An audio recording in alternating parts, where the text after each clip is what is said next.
from the Israeli perspective, and I think from the American perspective, the war that happened, the 12-day war, had a psychological and cognitive effect which said, we attacked Iran and the house didn't fall down.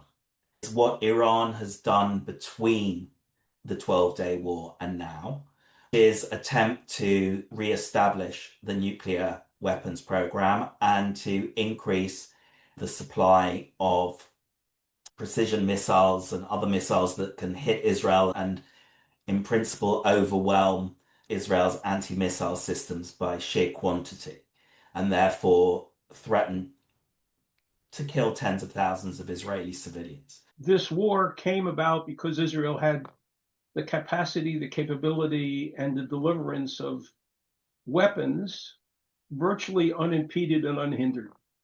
I think the Americans wanted the Iranians to put their hands up and say, we're not going to go after a nuclear weapon again. And they did not put their hand up and say that. We've understood for a long time that Iran is too big a problem for anybody, even the United States, to deal with on its own, and we need the help of friends and allies. There are things that allies bring to the game. Israel doesn't really bring so much in the way of position as capabilities, both intelligence and really high-end intelligence, as well as high-end military kinetic capabilities, the ability to destroy and degrade critical targets. Israel's put into this war 200 fighter aircraft. That's more than double that Britain and France put in 35 years ago in the Gulf War. What we're doing now is effectively eliminating their conventional military capabilities and their ability, hopefully, to build nuclear weapons anytime in the near future, and maybe longer than that.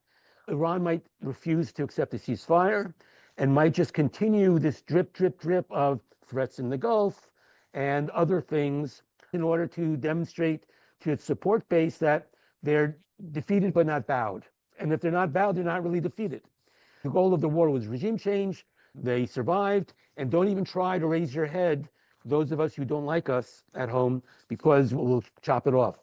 There's not a lot to be said about the Iranian opposition because it's pretty well suppressed as far as we can tell. So we'll leave it at that.